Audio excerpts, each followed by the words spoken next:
स्वामी रामदेव जी, पहला सवाल आप ही से है। डॉक्टर्स इस वक्त भी जब हम ये चर्चा कर रहे हैं, एक के बाद एक उस पूरे आप समझ लीजिए कि किस तरह के किट को वो पहनकर, वहां पर पीपीई किट को पहनकर मरीजों का इलाज करें, अपनी जिंदगी वो जोखिम में डाल रहे हैं। कई डॉक्टर्स की मौत हुई है, फिर उनका अपमान क्यों? देखिए, पहली बात तो ये कहना कि वो मेरा बयान था, अभी वापस मैं बोल रहा हूं। ठीक है, डॉक्टर हर्षवर्धन जी का आदर करते हुए एक करुणा के साथ मैंने अपनी बात कही है इस विवाद को खत्म करने के लिए। मैंने उस समय भी बोला था, अभी भी बोल रहा हूं। मैं एक व्हाट्सएप मैसेज पढ़ रहा था, ये मेरा बयान नहीं था। दूसरी बात, डॉक्टरों के योगदान को स्वामी रामदेव ने कभी नकारा नहीं। जहां तक किसी भी संदर्भ में यदि टिप्पणी की जाती है तो उससे हम इतने असहिष्णु क्यों हो जाते हैं? यही टिप्पणी जब अमेरिका के डॉक्टर करते हैं कि डेथ बाय प्रिस्क्रिप्शन, तो उनके खिलाफ तो हम बोल नहीं पाते। जब जिस संदर्भ में मैंने बात कही, भारत के अखबारों में भी एंटीबायोटिक दवाओं से हर साल होती है 7 लाख लोगों की मौत। जब WHO ये कहता है कि अभी तक कोरोना की कोई मेडिसिन नहीं है, जो हम मेडिसिन दे रहे हैं कोरोना के लिए, चाहे वो रेमडेसिविर दे रहे हैं, फेविफ्लू दे रहे हैं, चाहे और जो कुछ भी प्रयोग कर रहे हैं, ये सिम्टोमेटिक दवाइयां हैं।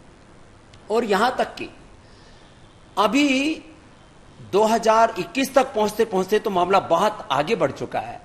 एडवर्स ड्रग रिएक्शन के कारण से 462 बड़े ड्रग्स को पूरे वर्ल्ड में बैन कर दिया गया है। मैं एलोपैथी की आलोचना फिर भी नहीं कर रहा हूं। एक पूरी फार्मा इंडस्ट्री है, उसका एक अपना कारोबार है, इसलिए डॉक्टर उसके शिकार क्यों हो?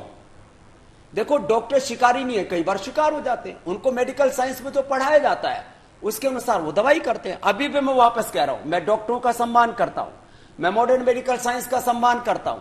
हमने करीब 500 करोड़ रुपए यहां रिसर्च में खर्च किए।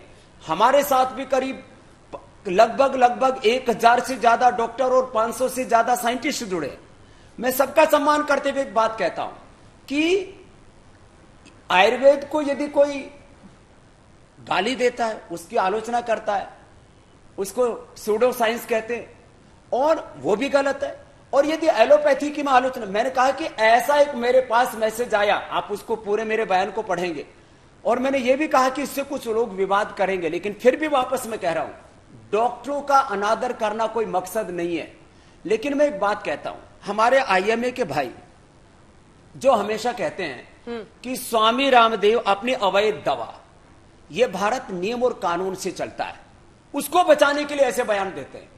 ये जो कोरोनिल यहां पर रखी हुई है, भारत सरकार से दवा का लाइसेंस इसको मिला है, और पहला double blind clinical control trial हमने इसके ऊपर किया है। तो मैं एक बात कहता हूं, हमारे डॉक्टर साहिबान यहां पर जो है, मैं उनका आदरपूर्वक सम्मानपूर्वक एक प्रश्न पूछता हूं। पूरे वर्ल्ड में कोरोना की कोई दवाई नहीं है अभी तक, जो हम दे रहे हैं वो सिम्टोमेटिक मेडिकेशन है। हाँ।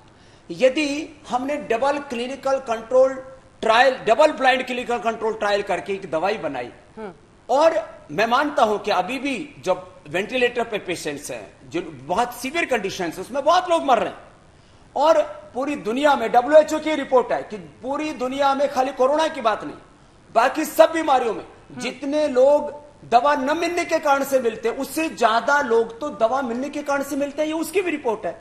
तो हमको एक दूसरे की कोई, अभी भी मैं छींटाकशी नहीं कर रहा हूं, लेकिन मैं एक बात ये कहता हूं कि आयुर्वेद को और अपनी सनातन संस्कृति पर आधारित, सनातन ज्ञान पर आधारित और नूतन अनुसंधान के द्वारा प्रमाणित, हमने 500 से ज्यादा बड़े रिसर्च किए। पूरे वर्ल्ड में योग और आयुर्वेद के जितने भी रिसर्च पेपर इंटरनेशनल जर्नल्स में प्रकाशित हुए पूरे वर्ल्ड में, उसका 10%, ये पूरे काफी रिसर्च पेपर, तो इधर हमारे डॉक्टर अनुराग वार्ष्णेय जी बैठे हुए, जो हमारे इंटरनेशनल जर्नल्स में पब्लिश हो चुके हैं, वो साथ में लेकर के बैठे हुए। कोई, मैं साइंटिफिक टेम्परामेंट के बिना बात नहीं करता, तर्क तथ्य युक्ति प्रमाण के बिना बात नहीं करता। तो मैं इतनी भी बात कहूंगा, जब मैंने ये कहा कि मैंने बयान पढ़ा था, और उस पढ़े हुए बयान को भी मैं वापस लेता हूं, और मैं कहता हूं आओ मिलकर के काम करें।